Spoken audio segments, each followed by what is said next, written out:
Hi everyone, Samita here. Welcome back to my channel. It's been quite a while since my last video. Just wanted to catch you up on what's happening. The world went through a karmic cleanse with the previous transit from March 29th to I think May 19th. Yeah, May 19th.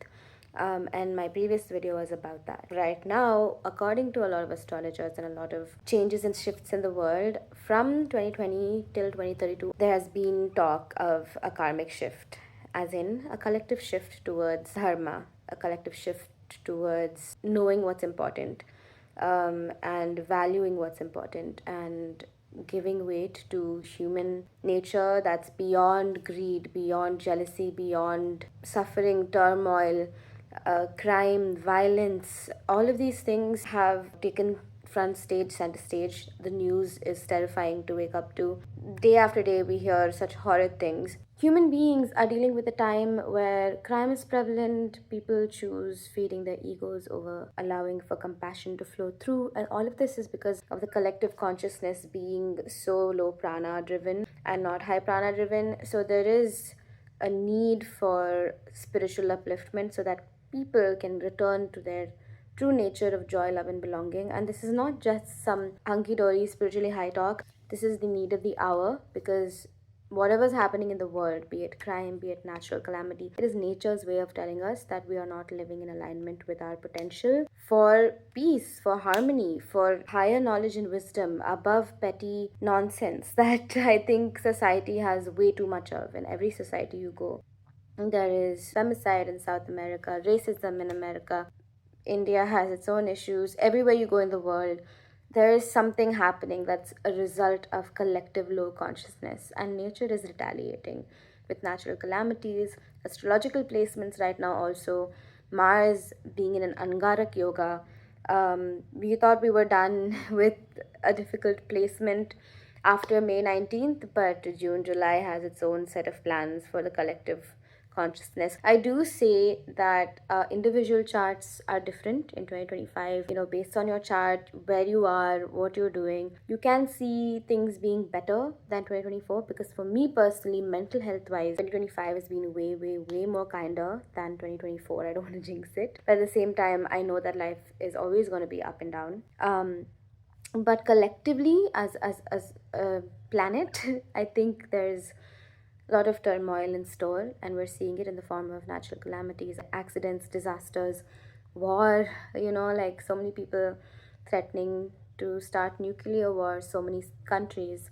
Now we're in the middle of Israel and Iran, and before that it was India, Pakistan. So I want to talk about the weight that this has on souls that can feel the suffering, and most of us do feel it. Most of us do feel like, what is even going on in the world? Ever since COVID happened, there's been collective unrest and a need for awakening. And what I mean by that is, spiritually aware people are required right now to step it up and influence the planet's energies. It's not that you can't do anything and things are just happening. You can definitely do something, and especially if you're more spiritually inclined, you can influence collective consciousness in a way that can help people choose better. As countries, the decision to choose better can be influenced by collective mindsets of people meditating, choosing peace. It's what we put out there, right? It's a ripple effect, it's the resonance that we're a part of. So if we allow all of this news and negativity to drain us and pull us down, there is more chance for us being a part of the collective consciousness that's draining the world and adding to turmoil and suffering in myriad of ways. When prana is high, right, we choose better. When prana is high, our heart chakras feel love, belonging, inspiration over jealousy, fear, and hatred. Our solar plexus chakra feels confidence and self esteem instead of feeling insecurities and like we're lesser than. Root chakras, our Muladhara is more grounded, more present, more able to be present. So, this is just a small fragment of what happens when our prana is higher. So when we are good with ourselves, we are good with people around us, and that creates a ripple effect. So it's a huge, huge responsibility for people who are spiritually aware of their impact. You don't need to be a celebrity, you don't need to be an influencer, you do not need to be anybody famous in order to influence the planet. You just need to be able to understand your power and your ability to influence energetically the world around you. So the energy you choose to be in today is the energy that will ripple into the world. So every human being that is spiritually aware has the responsibility to uplift the collective consciousness right now for the next 7 years until 2032. There are a lot of shifts coming. You watch Mukesh Vats's video, an astrologer that's really, really accurate with his predictions. You watch Abhigya Anand's videos, a child prodigy who also is really good with his astrological predictions. You watch any video from Beer Biceps, his interviews with people like Rajarshi Nandi, or even Western astrologers who are making content right now. Everybody's talking about a soul level karmic shift. So even if you're not that advanced in your spiritual journey and you just know about, okay, cool, I understand prana, I understand meditation, start embarking on a spiritual journey, because the world order that is changing, the new world order, needs more conscious beings, conscious souls. And it is the need of the hour to be more spiritually aware and to tap out a little bit from, everything that's in the 3D. Yes, the material world has a lot to get lost in, a lot to aspire to in terms of success, money, business, conquering, whatever. Yes, but also even those areas, you will see that they blossom automatically over time in a more healthier manner when you're spiritually attuned and aligned. So what I do recommend, because it is a time where a lot of heaviness is going to be felt, especially for people who are empaths, right? A lot of heaviness is going to be felt in the heart and the head. What we can do is, I would recommend, so I always, Jyotish Shastra is very deeply tied to Hinduism, Hindu deities and beliefs, but you can also apply Jyotish Shastra's upayas in a different way, or like solutions in a different way, to people who are maybe atheists or who do not come from Hindu backgrounds or religion and have alternate religions. For example, I recommend using binaural beats if you feel like the energy is dense in your room. The frequency of love, frequency of joy, frequency of celebration, happiness, confidence, these are available on YouTube in the form of binaural beats. You can see 632 hertz, 439 hertz, or check which frequency helps with the upliftment of the energetic space around you, or even colors, because right now Mars is so dominant, and 2025 is the year of Mars, the number 9. And Mars rules things like fire and accidents, even the plane crash, right? In India, in Ahmedabad. Avoid wearing red, because red activates Mars even more, especially when you're traveling. Avoid wearing red. These are certain things that we can use as energetic influences. They might not rewrite your entire karmic imprint, but you can take little decisions to feel a little more safer, to bring about more the sense of safety more and more. So if you're somebody who is deeply embedded into a spiritual path and journey, your responsibility is to do practices that keep your prana high, that keep your life force energy high, because the world is going to need more of that. And you might not even feel great most of the time. You can keep your practices consistent throughout your day-to-day life, because sometimes it's not even for your mental upliftment. A lot of times when we meditate, we're also passing on that peace and that energy to people who have passed on. We've been taught in the spiritual journey that when we meditate, our ancestors get healed. When we do our sadhana or spiritual practice, that energy carries on to souls who have passed on, who are looking for peace. So you never know, and someone who's connected to you maybe gets benefited from that energy. So you might not always feel like you're on top of the world, but still, do not look for results 24/7, 365. Like, oh, I did my sadhana, I did my spiritual practice, but I still feel low. It happens because you don't know who you're healing. And sometimes you're put on the planet to be that healing anchor for a lot of souls, a lot of people. So still continue your practice. Sometimes that energy will stay with you and be for you so that you can be okay. And sometimes you might not feel that energy, but still keep consistent in your practice. Be a part of the collective consciousness that is trying to uplift the planet, because the shift is nature's way of saying enough is enough crime has been there, enough violence against women, enough war, enough greed, enough ego driven goals collectively, enough blindness to the spirit beyond all that is in the material world, and the love and belonging we should be uplifting, and the sensitivity we should be having towards one another as a soul, as networks that are interconnected, especially spiritually, right? So this is nature's way of saying buck up. It can't go on like this. Nature wants us to be more spiritually aware and sensitive. Nature wants us to be more elevated, wants us to choose upliftment and spiritual evolution over being backtracked into primitive states of being, wants us to rise, wants us to evolve.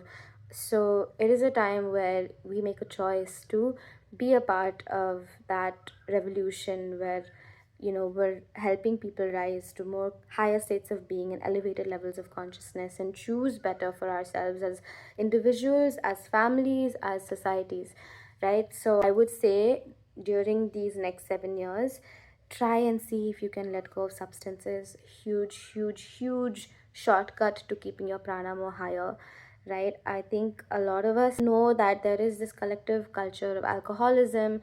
There's a lot of it's pushed even in the film industry, the media. It's inescapable, right?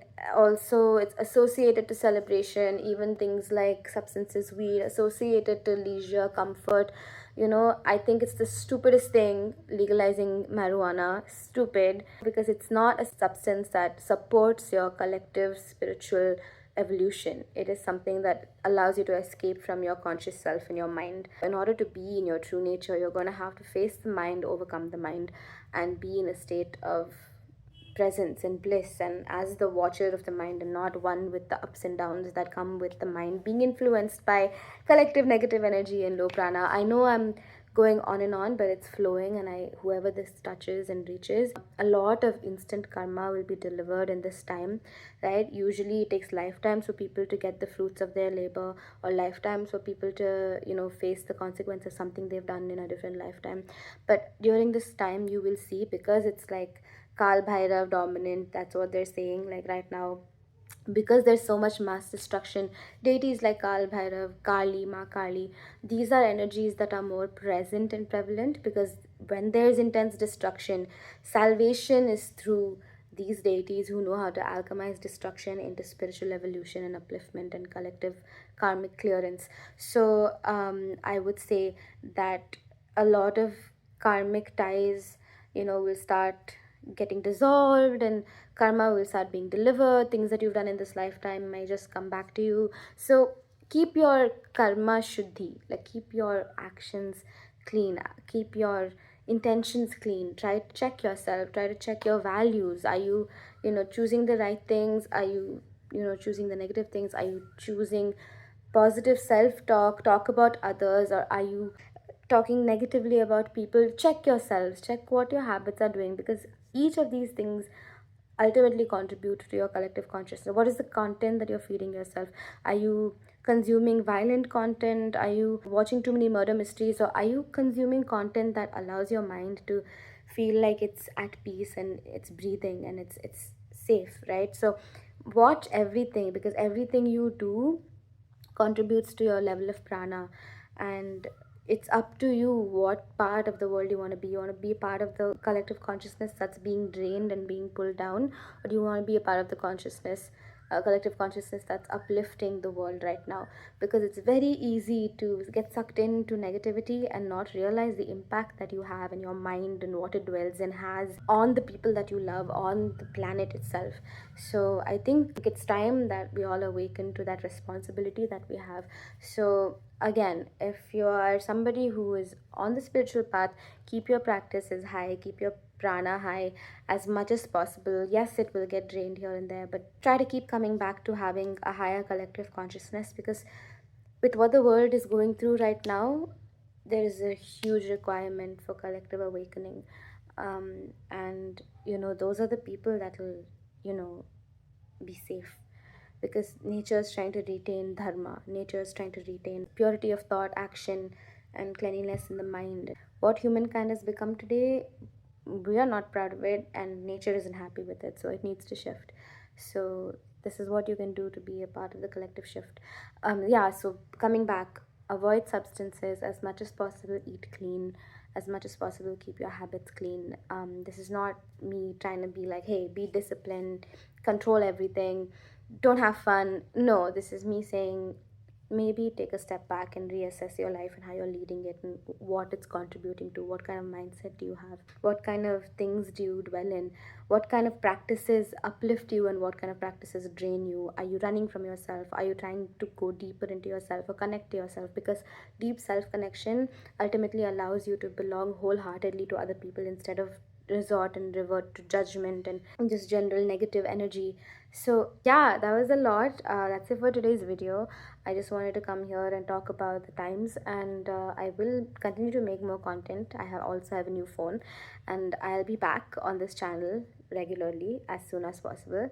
But I just wanted to leave this message for this year and the upcoming years, and I just wanted to say that this channel is still alive, still active, and I will be back soon. Thank you so much for watching. Please like, share, comment, subscribe, hit the post notification so we can stay connected, and I will see you next time. Take care. Bye.